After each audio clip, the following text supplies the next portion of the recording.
Olá, amigos. Tudo bem com vocês? Mais uma vez juntos, para a gente Uhum. discutir um pouquinho sobre o Fecharmos o espiritismo, mês, fecharmos o né? mês, né? É, Da nossa incumbência, então, essa benedito. parte de hoje, né, junto a vocês, mas que gostaríamos tanto de dividir esta hora com vocês, mas antes dela, né, uma prece, para que possamos, de alguma maneira, sempre pedir a proteção, o amparo desse mundo espiritual tão maravilhoso. Façamos juntos?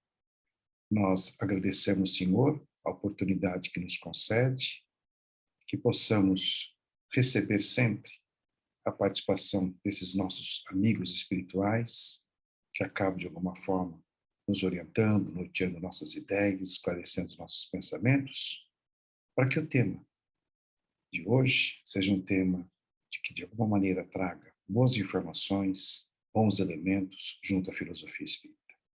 Que assim seja, Senhor. Que assim seja. Nosso tema de hoje. Pois é, hoje nós vamos conversar um pouquinho sobre um tema muito pertinente, né? Que faz parte do nosso cotidiano, digamos assim. Porque quem é que nesta existência não sofre, não passa, não tem que encarar várias tribulações ou atribulações na vida, que é a mesma coisa, tribulações ou atribulações na vida, porque é interessante, a gente gosta muito de usar essa palavra, né? Nossa, como eu estou atribulada, quando nós estamos, na verdade, sobrecarregados. É, tem um tanto a ver. Uhum. Mas, na verdade, a palavra tribulação ou atribulação, ela tem um sentido muito mais profundo, né? E não é uma palavra de conotação tão positiva assim, digamos. Vamos então ao dicionário para a gente entender melhor, né? A tribulação, então, são circunstâncias desagradáveis, aflição, tormento, adversidade, as adversidades, tristezas, aborrecimento causado por um dissabor ou por um desgosto, dor, amargura. Então, esse é o significado, esses são os sinônimos aí de atribulação ou atribulações, tema esse sobre o qual nós vamos conversar um pouquinho. Porque o tempo todo, no nosso dia a dia, nós estamos convivendo com as situações que na maioria das vezes não esperamos, né? Essas atribulações podem vir em forma de problemas, por exemplo, profissionais, problemas familiares, problemas financeiros, mas o que nós sabemos muito bem é que neste mundo, né, em que nós estamos encarnados, esse mundo ainda tão difícil, todos nós vivemos as nossas tribulações aí rotineiramente, digamos assim. E para nos ampararmos para esse assunto, nós vamos buscar mais uma vez, né, entre tantos cristãos que nos ajudaram muito, aquele que sofreu tantas tribulações na sua vida, que teve que superar tantas dores, tantos dissabores, mas nunca desistiu. Muito pelo contrário, nos ajudou, trouxe a nós as informações do cristianismo, né? Edificou a palavra de Jesus. Nós vamos então em Paulo, em Romanos, né?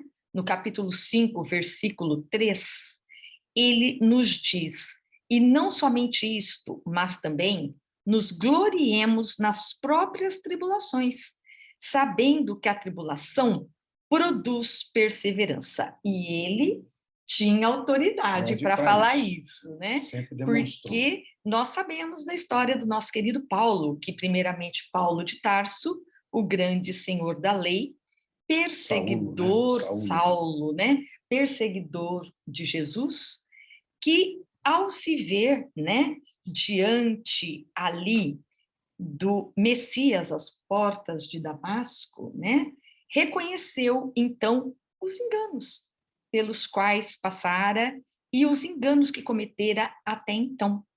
E ele então se redime e de uma forma muito humilde e com grande sacrifício e muita perseverança, como ele diz aqui, ele se transforma então no apóstolo do mestre, né?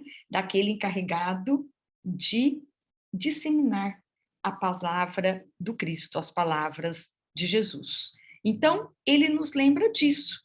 E não somente isto, mas também nos gloriemos nas próprias tribulações, ou seja, agradeçamos, sabendo que a tribulação produz perseverança. E a perseverança, experiência. E a experiência, esperança. Nossa, então quer dizer que o sofrimento, nós devemos agradecer pelo sofrimento? É interessante essa colocação, porque parece um tanto quanto paradoxal, né? Mas essas tribulações, então, elas são importantes para todos nós. Não tem como nós nos afastarmos delas. Pois é, você comentando sobre isso me desperta dois sentidos, né? Primeiro, a compreensão que vocês todos devem conhecer, só a gente vai, no caso, só tentar, mais uma vez, lembrar, né? Da profunda transformação que Paulo acabou, de alguma maneira, realizando em sua existência. A maior de todas. A maior de todas, né? Conferindo a ele a proposta, afinal de contas, né? De que pudesse ser o grande representante, digamos, dos elementos da difusão do cristianismo. Ele que era o doutor da lei. Né? Sim, ele, o doutor da lei. Nós sempre discutimos sobre isso, de que Paulo como Saulo, vamos falar em Saulo, né? Doutor da lei, né? Saulo, como nos dizem, né? A ideia da qual, então, ele sempre pautou a sua existência, a sua conduta, de acordo com o que a lei dizia. Então, os seus procedimentos eram extremamente éticos. Nós sempre defendemos essas posições, sim, porque muitos são assim, mas veja, Paulo teve uma posição extremamente assim, censurável. Vamos ponderar sobre o conhecimento do qual ele tinha, né? E das intenções pelas quais tudo que ele tinha determinado como homem da lei, obviamente, sim, para que houvesse o equilíbrio, para que houvesse, de alguma forma... Era da sua responsabilidade. Da sua responsabilidade. Então, ele sempre cumpriu. Então, ele, de alguma forma, ele buscou entender todas essas proposições para que a sua modificação, para que o novo homem, digamos, então, acontecesse. Creio, né, que todo momento que a gente, no caso, necessita de ponderar o que é a modificação no homem, pense em Paulo, estude em Paulo. É um exemplo. Pensem sobre ele, e a gente vai perceber exatamente qual o grande significado a respeito disso, as proposições das quais, então, ele tem colocado, né? E como você está relatando, né? E quando se fala com relação à perseverança, denota a chamada experiência, né? E, afinal de contas, a experiência, de alguma forma, então, faz com que haja, né, o aspecto, né, da nossa proposição de sempre, de alguma forma, esperar por algo, expectar por algo, então.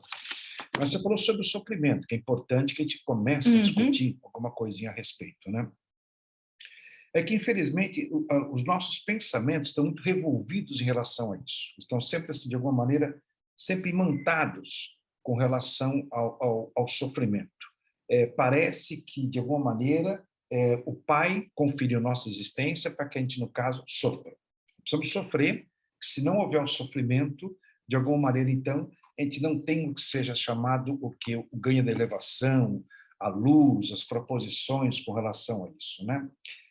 Primeiro é ponderar que, afinal de contas, é a visão que nós temos do mundo que estamos, da proposição da qual nos encontramos. Bem como também acredito que todos nós, ou vocês poderiam ponderar sobre isso, imaginar sobre isso, já passamos por várias situações na própria existência e que tais situações que, de alguma maneira, foram situações que provocaram, né, como no tema coloca aqui, logo na introdução do próprio tema, né, coloca algo desagradável, circunstâncias desagradáveis, né, provocam aflições na própria existência. Assim que nós passamos a vencer tais etapas, elas foram literalmente abandonadas pela gente. Mas veja, abandonadas sobre qual aspecto? Coloca lá no armário de esquecimento, foi uma experiência, valeu como proposta, me foi desagradável, mas que, de alguma maneira, a gente possa ponderar o quanto foi importante e, de alguma maneira, colocar também que foi algo que fez com que nós, então, nos lançássemos a buscar. Nos exemplos mais simples do dia a dia, né? Nos exemplos mais simples. É colocado aqui um ponto que a gente fala assim, puxa, mas esse quadro de sofrimento está sempre interligado que é uma dor física, né? Uma perda assim terrível, né? Não, a chamada adversidade. Eu não sei se vocês possam ponderar um pouquinho sobre o fato, o quanto a nossa existência sempre, a gente passa por determinados modelos existenciais para que, através do modelo, digamos então, a gente conquiste elementos de percepção. Então, muitos são lançados ao aspecto da diversidade. Por quê? Porque a partir daí, você passa, de alguma forma, a ganhar o entendimento da empatia, o processo em si da própria empatia. E é quando, então, as nossas transformações, elas acabam, de alguma forma, acontecendo, porque depois nós vamos um pequeno texto de Leon Denis, e aí provoca o entendimento de luz para cada um de nós, ou seja, a grandeza realmente de luz. A gente vê adversidades, por exemplo, vamos falar em preconceitos. Quantas vezes, a partir de um escândalo, de um preconceito, há uma mobilização geral, nós nos mobilizamos, os meios de comunicação passam a difundir aqueles conceitos, aquelas ideias, e há realmente um trabalho muito grande de esclarecimento para que nós tenhamos menos preconceito, né? Para que o preconceito seja vencido em nossa sociedade. Apesar de ser um problema estrutural, nós observamos hoje que nós temos caminhado em relação a isso. Nós temos nos corrigido em relação a isso. E precisamos nos corrigir muito ainda. Mas o assunto sempre acontece a partir de uma adversidade. Ou é um jogador de futebol que foi, muitas vezes, né, sofreu, né, com o preconceito em campo, né, foi chamado de nomes horrorosos, ou preconceito religioso, como nós temos visto, né? Vimos aquela jovem do Rio de Janeiro que, por ter saído de um trabalho no centro de candomblé, né, sofreu, foi espancada na rua, e a partir daí surge uma mobilização. Nós vemos a questão dos homossexuais, quanto, né, a partir do sofrimento deles, nós temos aprendido, nós temos nos mobilizado para defendermos a todos, para trabalharmos por uma consciência maior em relação a isso. Então, sempre a partir da diversidade. Por isso que essa chamada é importante, né? Logo na introdução. Né? E também você leu a respeito, né, das tristezas ou aborrecimentos, né, que são causadas durante a nossa própria existência. Ele coloca aqui por um dissabor, né, ou por um desgosto. Então, também somos remetidos a experiências na própria existência, onde vocês acham interessante a gente colocar assim, não estou rotulando, mas todos nós reencarnamos com determinados manuais existenciais do que a gente vai, de alguma forma, atravessar na própria existência. E o desgosto, o aborrecimento, são situações que façam com que, de alguma maneira, você passe a entender melhor o desenvolvimento do equilíbrio e da concepção, então, da organização do chamado equilíbrio frente a certas situações. Basta você se analisar se, dentro de situações que sejam situações que tenham provocado algum caos na tua existência, né, se hoje você administra melhor, se você hoje a enfrenta com um olhar um tanto mais de equilíbrio. Significado: houve a evolução. Agora, é bom que a gente, no caso, antes que dê continuidade, né, a gente possa entender um pouquinho de Kardec, né? Porque, só para dar um aporte para vocês, lá na pergunta 726 do Livro dos Espíritos, né, fala-se sobre o sofrimento, né, fala-se exatamente sobre a condição do sofrimento que a humanidade atravessa de alguma forma. Então, ele pergunta aos espíritos que, visto que os sofrimentos deste mundo nos elevam, então, vamos ponderar sempre sobre essa expectativa ou sobre a interpretação, né, desse quadro de sofrimentos. Né? Se o suportarmos devidamente, dar-se-á que também nos elevam os que nós mesmos nos criamos. Vocês entenderam a proposta? Então, alguns nós somos submetidos por circunstâncias que a gente sempre interroga. Então, o que vocês dizem? Ah, isso é uma etapa da minha existência, isso é uma prova. Isso é uma prova da minha existência. Então, de alguma forma, o mundo espiritual, a gerência espiritual, a criatividade espiritual, né, teria, de alguma maneira, lançado, né, que isso aconteceria num ponto A, num ponto B, sem que haja uma cronologia, uma linha do tempo assim tão determinada, né, que eu passaria por um certo fato. Né? Mas existem aqueles, então, que são os classificados que, muitas vezes, a gente acaba criando. Então, vamos ponderar bem sobre isso, né? Que a resposta é colocada assim: os sofrimentos naturais, ou seja, da ocorrência da naturalidade da própria existência, são os únicos que efetivamente elevam, porque vem de Deus. Entenda, Deus não castiga. Acho que é bom que a gente sempre Nunca, esclareça isso, né? nunca. Porque você faz uma leitura como essa, você sempre é remetido àquela posição de Literal, né? transformar, né? De colocar um conceito, uma figura humana em Deus, então, né? E, por favor, delete isso. A proposição colocada aí é que existe a causa e efeito. E se existe a causa e efeito, existe, então, aquilo que efetivamente tem que, de alguma maneira, fazer com que haja, vamos dizer assim, um termo, vai, o ressarcimento espiritual daquilo que você tem errado. E a partir daí, então, lógico que você passa a sofrer até vencer essas etapas necessárias. Por quê? Porque houve o erro. Houve erro. A teoria do acerto e erro, do verdadeiro e falso, Responsabilidade nossa, somos né? responsáveis em relação a isso. Uhum. Agora, os chamados sofrimentos voluntários de nada servem, Tem esses tá? também, né? Então, quando não, olha só, vejam vocês, né? Quando não concorrem para o bem de outra, então não adianta. Aí eu pergunto a você, o que seria um exemplo de sofrimento voluntário da tua concepção? Olha, eu penso nas autoflagelações, no Hum, autoflagelo. ouçam bem isso. Penso também nas promessas inócuas. Por exemplo, né? Cada um, né? Vamos respeitar aí as opções de cada um, né? Mas a promessa, por exemplo, eu vou parar de comer doce, como nós estávamos brincando com uma filha nossa. Vai ficar um mês sem comer doce. Tá bem, vai ser ótimo para sua saúde. Mas qual é o bem que isso vai produzir a alguém? Ah, sim. Então, aí que, Tá? que a gente tem que entender sobre É. o que seriam os chamados, então, Então, sofrimentos uhum, voluntários, né? voluntários Então, seriam aqueles, por exemplo, eu vou deixar de comer doce, né? E todo o dinheiro que eu gasto em doce, então, eu vou doar em forma de interessante, açúcar para interessante. famílias necessitadas. Perfeito. Aí sim, aí o sofrimento faz sentido. Mas o sofrimento, o autoflagelo, apenas o autoflagelo, não tem sentido se nós analisarmos bem, né? Porque não estaria produzindo bem a ninguém, a não ser a própria pessoa, que com certeza terá a sua saúde preservada. Mas nós precisamos pensar além. Interessante. Acho que foi claro, né? Foi claro, então, que é o significado chamado, então, sofrimento voluntário. Porque sempre se arvora com Uhum, relação a isso, né? Sempre se coloca alguma proposição sobre isso, bem como também, com todo o respeito, não nos cabe de maneira alguma, de forma alguma, colocar alguma crítica com relação às chamadas promessas, digamos, sim, então, sim. com os fundamentos dentro de uma religiosidade.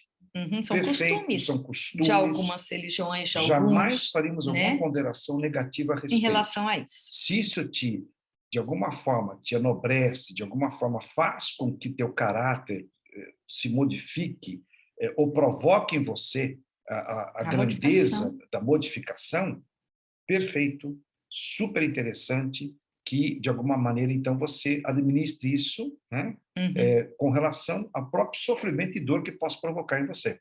Que todas as promessas, de alguma maneira, né, são promessas que acabam agredindo a tua estrutura física, né? E Então, você tem emocional, né? Porque você emocional, vai né? se privar de alguma coisa de que gosta muito. Isso, Normalmente é assim, isso. né? Então, a gente tem que ponderar sempre sobre isso. Mas, Uhum. continuando, Mas as atribulações, elas surgem no nosso dia a dia. E Paulo, Emmanuel, né, interpretando, nos diz o seguinte: nem todos na Terra, nem todos renascem com tarefas definidas na autoridade, na eminência social ou no governo do mundo.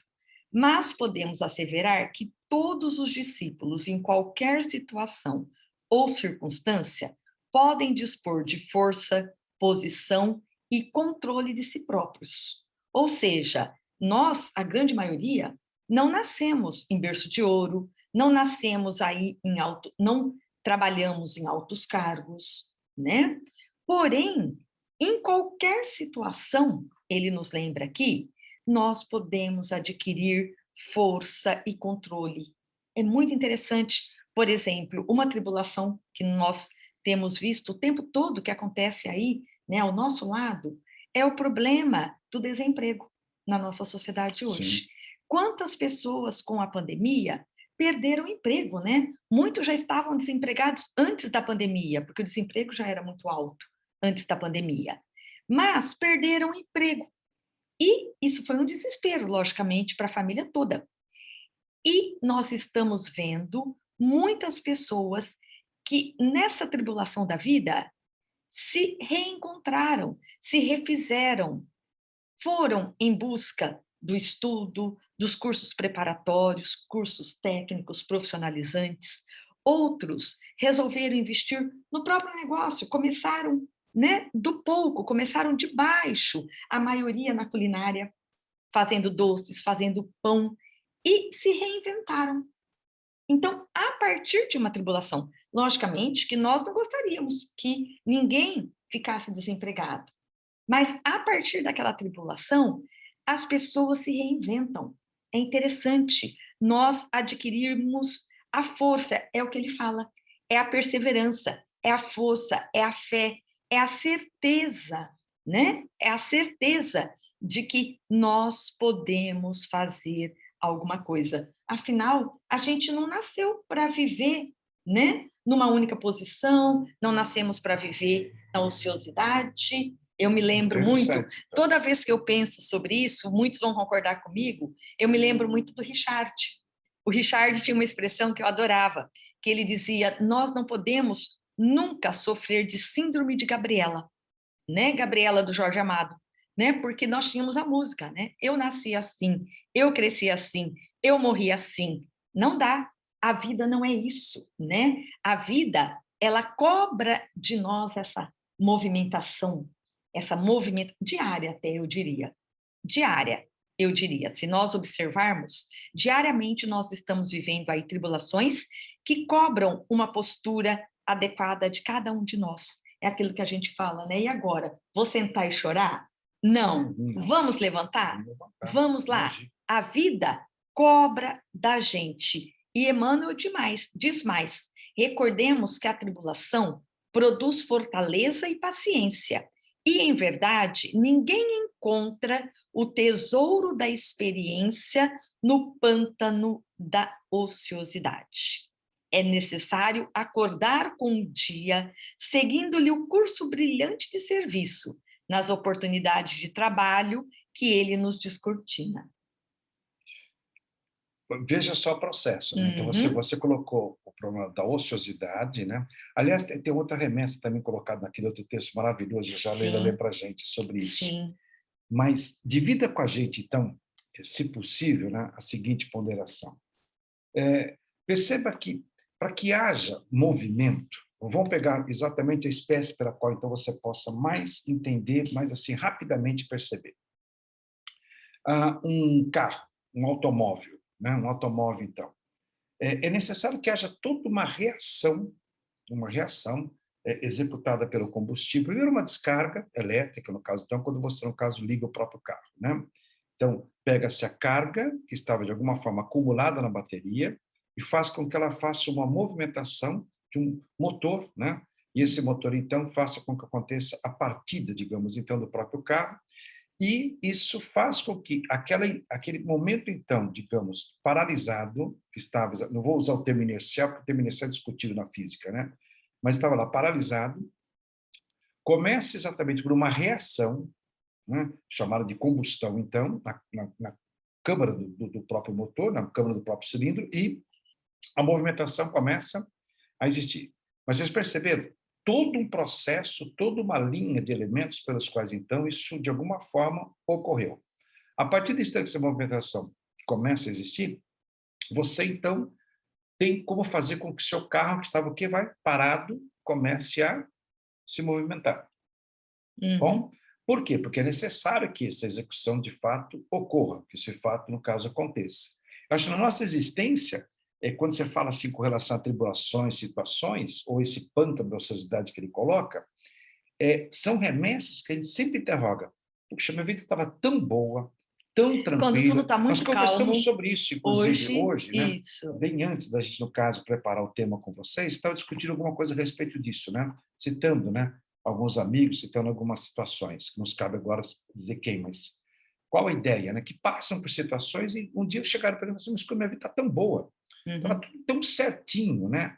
E, de repente, sim, de repente, né, vem um processo que faz com que você, né, busque, se movimente, tem que porque, buscar. afinal de contas, se nós formos, como sempre os textos são dados assim, nós somos lançados, ou seja, lançados ao processo evolutivo, nós já saímos de um momento, digamos, estático, né? E realmente criamos um aspecto de energia, porque fomos lançados, literalmente feito uma lança, né? Para que nós conhecêssemos uma outra situação, outro momento. Então, é como se a gente imaginasse aquelas antigas repartições públicas, né? Onde, então, o funcionário executava uma só determinação, uma só condição. Ou mesmo dentro dos aspectos de montagem industriais, né? Do antigamente, então, dos processos que prevaleceram, né? Até uma onda, né? Dentro das próprias indústrias, né? Havia, sim, sempre um trabalho muito, muito reduzido por aquele que executava, que foi chamado Fordismo, né? Então, montava-se só um processo, só uma coisa. Então, ele ficava a vida toda apenas executando aquilo. Se dali ele fosse colocado numa outra situação, ele não conseguia trabalhar, não conseguia, de alguma forma, então, executar a operação em si, né? E aí o mundo mudou. O mundo fez com que nós passássemos a trabalhar de uma maneira multiforme, né? Aí criou-se o que o pessoal chama de toyotismo, né? Que faz, então, com que, de alguma maneira, você, na tua profissão, não execute apenas um dado. No teu serviço, você não faz apenas uma etapa. Você faz um A, um B, um C. Você pode fazer, pois é, Paulo, da semana passada para cá, pedi fazer um D.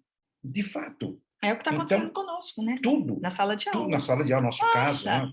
Com essa operação também, isso tem acontecido. Estamos aí há pouquinho tempo na sala de aula, a gente já passou por todos os processos, né? Ótimo. Primeiro era só giz e lousa, né? De repente nós tivemos que aprender a trabalharmos com sistema apostilado, uma educação, digamos assim, totalmente diferenciada, né? Nós que tínhamos só o mimeógrafo, fomos para a revolução, fomos para a tecnologia, fomos para o computador, estava tudo muito bem, muito tranquilo, muito calmo, né? Há quantos anos ali trabalhando, preparando a aula, preparando slides, trabalhando com a lousa, agora a lousa de pincel, e de repente veio a pandemia e a tecnologia, e nós tivemos que, de repente, aprendermos a dar aula online, a trabalhar com processo híbrido.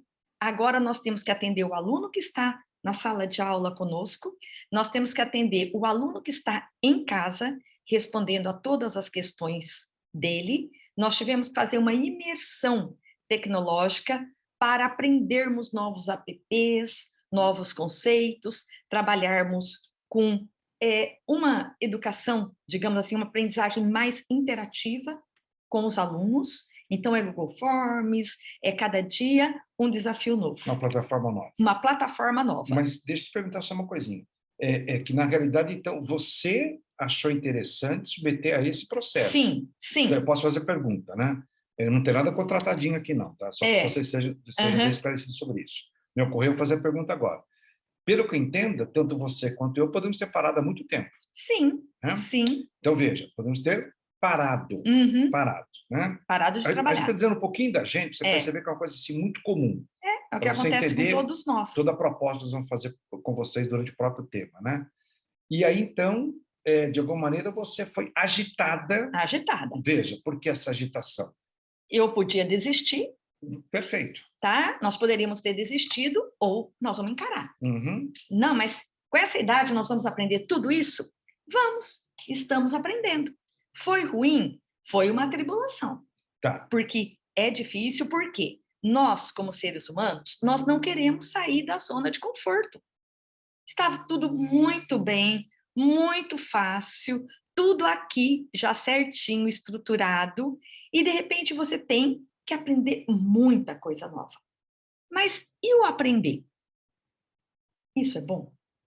Então, é interessante que vocês, no caso, possam dividir isso com a gente, né? Pelo que nós estamos num chat agora, né? É pena que não tenhamos o chat aqui para a vocês gente poder conversarem conversar conosco. com a gente. Mas que eu entenda, então, que eu estou percebendo que está começando a fechar, né?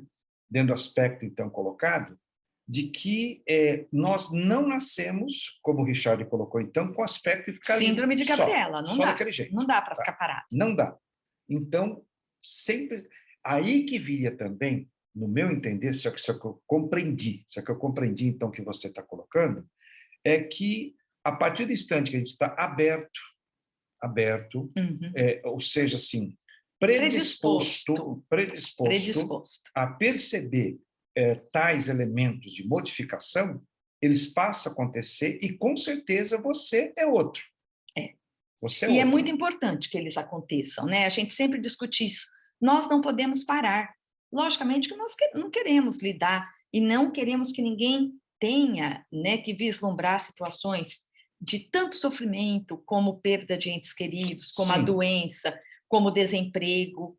Mas, em todas as situações, nós somos realmente, sofremos essas atribulações para que nós caminhemos, para que nós, né, cresçamos, para que haja evolução. Então, é uma discussão que nós sempre fazemos. Por exemplo, o aprender com os filhos, o acompanhar, né, o ritmo de tudo que acontece à nossa volta, é estarmos atentos. Isso é muito importante, isso é vida. Mas, porém, algo sempre nos intriga, né? E acho que Leon Denis traz uma resposta muito boa para a gente em relação a isso. Sobre o aspecto da dor? Será que a gente só aprende e só evolui com a dor? Posso fazer antes? Por favor, né? por favor. Porque a todo momento que a gente fala sobre dor, ela nos remete, então, à perda, nos remete a uma parte que, de alguma forma, né, deixa de acontecer com a gente. Ou quando não, né, vamos também falar dessa dor, se vocês toparem, naquilo que a gente considera como sendo uma grande modificação, que a gente diz na doutrina como sendo o aspecto da destruição. Sim. Da destruição, né? Quando Lei de destruição. Quando a gente fala sobre destruição, seria interessante você falar assim, mas eu sempre fui assim. Minha vida sempre foi assado, né? Sempre foi, no caso, cozinhado, frito, ou qualquer termo que você queira utilizar agora. Né? Por que eu tenho que no caso, mudar? Né? Por que, de repente, então, eu tenho que aceitar esse aspecto? Bom, vamos dividir pelo menos uma resposta. Vou tentar dar a você uma resposta agora. Todo o processo de aceitação e predisposição te remete a situações muito mais interessantes e, com certeza, vão te trazer reflexos existenciais muito melhores. Muito melhores. Mais ainda, se você já admitiu que, de alguma maneira, essa não é a tua única existência. Bom? Mas se a gente fala no quadro da existência, especificamente, é quando a gente não sofre... Por favor, a gente não quer usar muito hoje o jargão, tá bom? Que a gente não sofra o que um dia os amigos descreveram para mim, que é o processo da gangorra. Não sei se vocês conhecem, né? Da gangorra, para funcionar, alguém tem que, no caso, aqui, para que o outro né, se desloque. E esse processo da gangorra é muito comum, dentro, então, de alguns fatos com a gente, que quando você chega em algum lugar, você, muitas vezes, não é muito bem aceitado, muito bem, digamos assim, administrado, bem visto. Então, as pessoas estão lá, é o amigo gangorra. É o amigo gangorra. Quando ele chega, todo mundo sai. Veja, quando você é uma pessoa que está mais disposta a receber informações, a participar com as informações, a se dedicar mais, a aceitar mais, você tem, inclusive, condições de mais papos, de mais conversação. Tem mais assunto, né? Mais assunto. Em qualquer idade, com os jovens, com as crianças. Pois é. Isso quer dizer, já tem um ganho. Sim. Já existe um ganho efetivo. Mas quando a gente fala assim, mudar, então vai retirar isso de mim. Então vamos ler uma pergunta. Que é a pergunta 728. Ela é a primeira pergunta do capítulo da Lei de Destruição.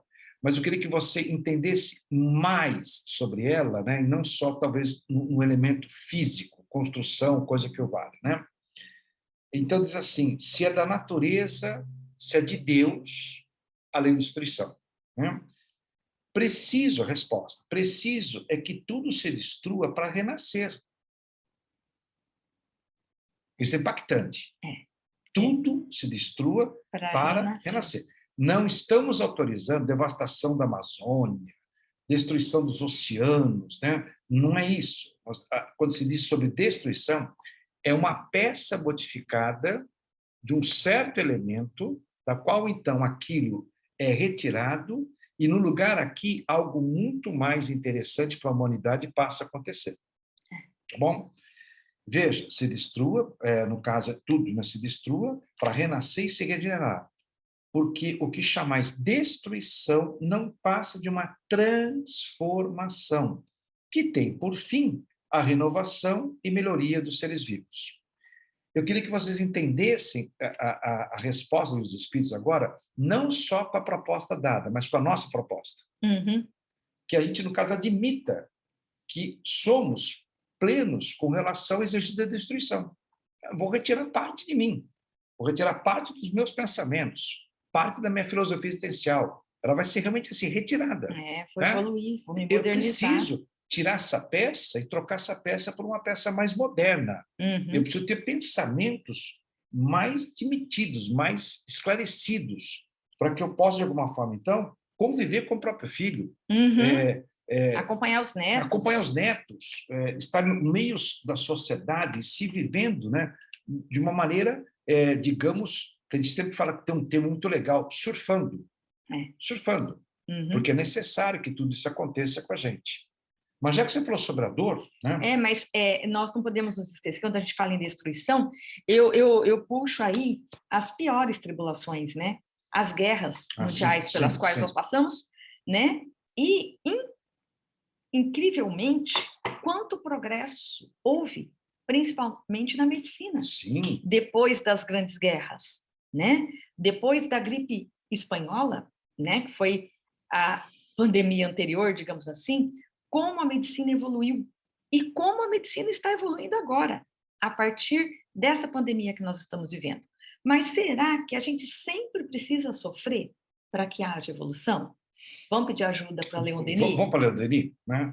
O problema do ser, do destino e da dor. Uma obra maravilhosa. Bom, dentre as maravilhosas obras de Leon Denis, No Invisível, por exemplo, né? A gente foi buscar lá na parte revelação pela dor, né? Quase, então, nos finalmente da obra de Leon Denis, o seguinte parágrafo, diz assim: a dor não é somente o critério, por excelência, da vida. O juiz que pesa os caracteres, as consciências e dá a medida da verdadeira grandeza do homem. A dor é também um processo infalível para reconhecer o valor das teorias filosóficas e das doutrinas religiosas.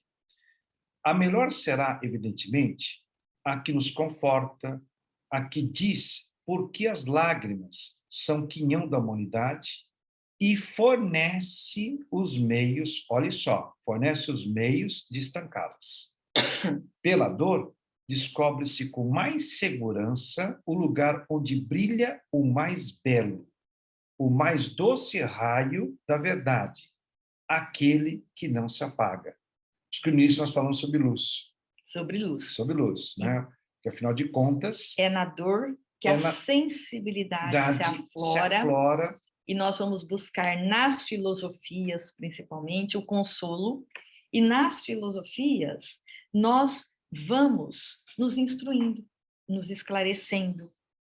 São apoios extremamente interessantes, que fornecem a cada um de nós, então, esses pontos geniais, né, para a nossa vida, né, que vem nos acalentar. Mas a Leila vai ler também um texto de Emmanuel, né, que nos coube a partir, né, da escolha do tema, dessas turbulências da própria existência das quais passamos, né? Lembrando, então, que é inerente ao ser humano essas tribulações. Então, são tristezas, são sofrimentos, são perdas, né, com as quais convivemos aí na nossa existência. Não é? Perfeito. Tá? Esse primeiro parágrafo de Emmanuel agora é uma coisa assim que praticamente explica demais da conta, né? Tudo que a gente tem que pensar na forma de existência, né? Como sempre. Está em Palavras de Vida Eterna. Tá? É a lição 34 de Palavras de Vida Eterna. Prossigamos. Então, ele faz uma confissão.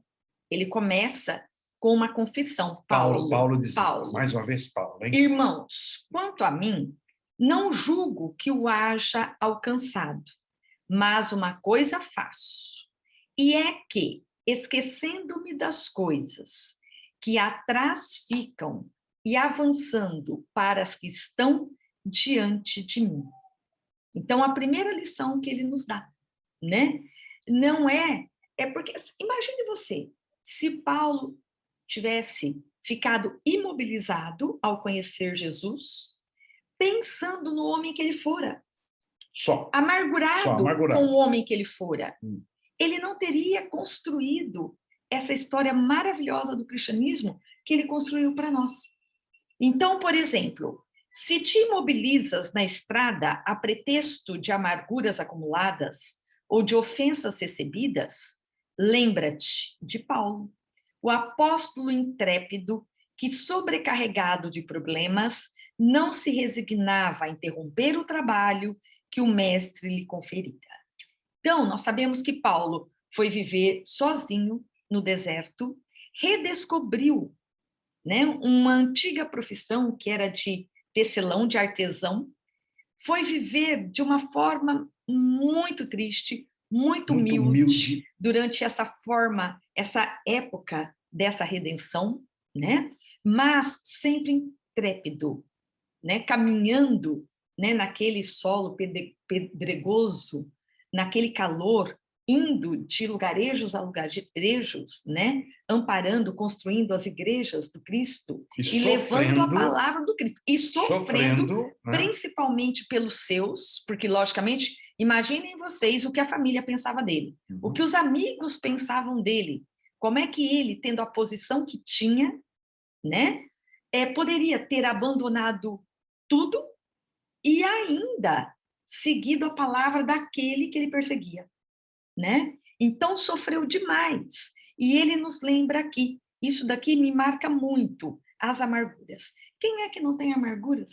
Quem é que não sofre ofensas? Infelizmente, nós sabemos que muitos vivem uma vida de amarguras, relembrando o tempo todo antigas mágoas, né? O guardar mágoas, relembrando essas mágoas, né? E ele, então, nos diz, não tem jeito, ó, vamos lá, sobrecarregados de problemas, de mágoas, mas vamos em frente. O amigo providencial da gentilidade não se entretinha a escutar os remorsos que trazia do seu tempo de adversário e perseguidor do evangelho.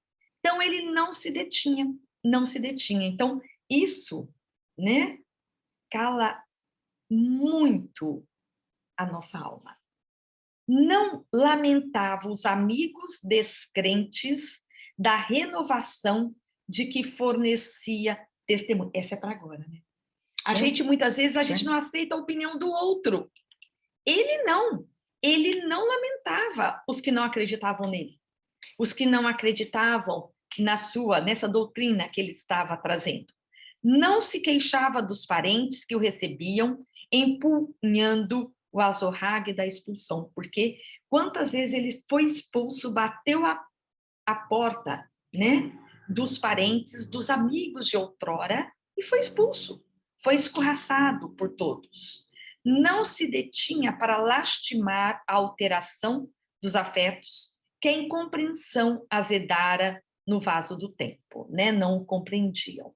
Não cultivava a volúpia da solidão, porque lhe faltasse a bênção do tálamo doméstico. Então, ele não se acomodava, né? A verdade é essa. Paulo não se acomodava. Então, era aquele velho chacoalhava a poeira, dava a volta por cima e seguia. Mesmo sob tantas dores, seguia. Não se fixava nos espinhos que lhe ferreteavam a alma e a carne, não obstante reconhecer-lhes a existência. Então, ele reconhecia o seu sofrimento, E é interessante quando ele coloca aqui a alma, né, e a carne, porque o sofrimento, a fome, o cansaço, o sofrimento era muito grande. Não se concedia férias de choro inútil ante as arremetidas do mal. Não parava com o objetivo de reclamar contra as pedradas no caminho. Então, no meio do caminho de todos nós, sempre há as pedras. E não se demorava na rede dos elogios, sob o fascínio da ilusão, que é outro aspecto também. Muito triste, por Né? sinal. Né? Quantas vezes são tantos os elogios que nós nos perdemos neles? Não dá. Não se cristalizava nos próprios impedimentos. Seguia sempre na direção do alvo que lhe cabia atingir. Esse é um aspecto muito importante. É nós termos sempre um alvo, uma meta. Qual é a nossa meta de vida? Né? Eu sempre penso assim, qual é a minha meta, por exemplo? Já vencemos, né? Na juventude, na idade adulta, e agora, caminhando para um amadurecimento, qual é a nossa meta? Como é que nós queremos ser vistos? Como é que seremos reconhecidos? Então, como homens transformados, sempre em busca do conhecimento, em busca do novo, é sempre em busca do novo que nós temos que ir. Então, ele seguia sempre na direção do alvo. Assim também nós, endividados ou pecadores, isso aqui é ótimo, porque todos nós somos ainda espíritos em evolução. Nós somos muito falíveis, nós cometemos muitos erros. Então, ele diz aqui, pobres ou doentes, fracos ou inábeis, desiludidos ou torturados, uma coisa façamos.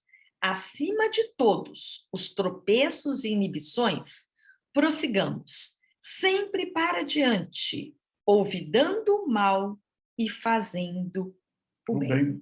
Então, é o bem, é a oração, é a certeza, é a crença, principalmente nos momentos mais difíceis, né? Nos momentos mais difíceis.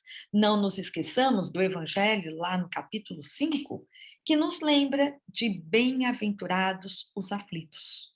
Sim, mas serão bem-aventurados aqueles que não, né, não pararem ali, né, nas aflições, mas aqueles que continuarem, aqueles que se apegarem às orações, à força, à ajuda, ao próximo, né, ao amigo que está sempre ao nosso lado. Bem-aventurados serão esses, aqueles que fizerem das provações, né, uma meta para dias melhores. Seria isso. Nas reflexões, então, que foram feitas, né? Você vê que é sempre não, não, não. Vocês perceberam, né? Sempre assim, a convite, gente né? chama isso daqui. Para que haja sempre a consideração de que, olha, pense exatamente sobre tal. Aí muitos ponderam bem sobre um fato assim, mas veja, afinal de contas, você citou Paulo, esse é Paulo. E né? nós? Tá? E nós, na nossa assim, simplicidade, no nosso nós humildade, somos esses aqui, né? Que ele coloca, ó, os endividados, os total. pecadores, Então, né? quando você lia meu currículo, eu lembro muito bem, foi inclusive, se não me falha, para até me ajudar, talvez tenha sido até um dos temas que a gente, no caso, fez na época da nossa mocidade espírita, junto ao nosso trabalho na Casa Espírita, né? Talvez tenha sido este o tema, que nós pedimos que os jovens ali no dia, né, entregamos caneta e papel para cada um, e eles iam demarcar 3 situações que mais faziam com que eles se chateassem deles mesmos. 3 momentos, 3 fatos. O que o chateia em você mesmo? O que te chateia. O que te chateia? Eu faço agora para vocês isso, né? O que é que te chateia? Né? O meu lado explosivo. Perfeito. Então, o teu lado explosivo, né? O que te chateia? O meu pessimismo. Perfeito. Então, você coloca lá, pessimismo, meu pessimismo, né? O que te chateia? Não valorizo. Eu não valorizo as ações Não me valorizo. Eu não valorizo, né? Ações. As ações feitas pela minha esposa, por exemplo, meu filho, né? Ou por aquele que trabalha comigo. Sempre vamos encontrar. Calma, eu não preciso de mais que 3. Eu lembro de dizer isso para os jovens na época. Bastam 3. Não pense em 4, pense só em 3. Se você pensou em 4, pese exatamente as 4 escritas e pegue 3. Então, vamos lá, te dou a chance. Pense em 3. Pensaram? Aí a gente caminha para o nosso final do tema, né? A minha pergunta é uma só. Qual delas você vai agir para que seja debelada, para que seja retirada da tua existência o mais rápido possível? E a gente pode, hein? E a gente pode. E a gente pode. As chamadas potências, das quais então a gente sempre discutiu em temas anteriores, e cabe, mais uma vez, não falar sobre, mas cabe dizer o quanto somos capazes, né? Então, haja. Você escreveu aí, eu tenho certeza. Se você não escreveu, você pensou. Você pensou em 3 proposições que te incomodam na existência. Perfeito. Então, qual delas você vai abandonar? Qual delas Você vai modificar. Você vai se transformar. Aí você vai praticar a lei de destruição do nosso sentido. Exatamente, você vai no bom sentido. Né, o que há de ruim. Aquilo que é ruim para você, que te deixa, de alguma forma, chateado. Que se chateia você, com certeza chateia os outros. Né? Chateia os outros, então. Pronto. Se você, de alguma forma, conquistar tal fato, se você der notícias para a gente amanhã depois, né, sobre isso, né, escrevendo para a gente, dando um alô, dizendo, olha, eu listei as 3 e vou exatamente trabalhar sobre essa. Eu vou ter mais perseverança, eu vou ter mais o sentido da compreensão, né, da certeza, né, da minha existência. Eu não quero sugerir. Né? Que quando eu fiz a lista, pode ter certeza que eu tenho umas 10. Eu não tenho 3, não, né? Eu tenho umas 10. Né? Todos nós. Mas, a partir daí, então, o que eu tenho feito desde aquela época, né, lutado para que uma delas que eu tenho escolhido seja, de alguma forma, destruída da minha existência. Porque não me faz bem. Não me faz bem, não me é razoável. Exatamente. É essa mensagem que nós gostaríamos de deixar hoje para todos, para nós também, porque, na verdade, as lições são principalmente para nós, né? Então, vamos pensar sobre isso. Durante essa semana, vamos nos transformar, vamos ser melhores a cada dia, né? Confiando sempre muito em Deus, orando, que a oração é o nosso grande apoio, né? A oração, e através dela a ajuda desses mentores maravilhosos. Então, nós agradecemos a companhia, né, de todos, sempre com muitas saudades das nossas reuniões presenciais, mas aguardando ao momento ideal, o momento certo, com segurança para todos nós, e esse momento acontecerá, com certeza. Então, nós agradecemos a Jesus, agradecemos aos mentores amigos, por tanta proteção, por esse tema tão maravilhoso, e que ele possa realmente ficar aí em nossos pensamentos, para que possamos colocá-lo sempre em prática quando necessitarmos. Que assim seja. Uma ótima semana para todos. Um beijão. Beijão para vocês. Tudo de bom.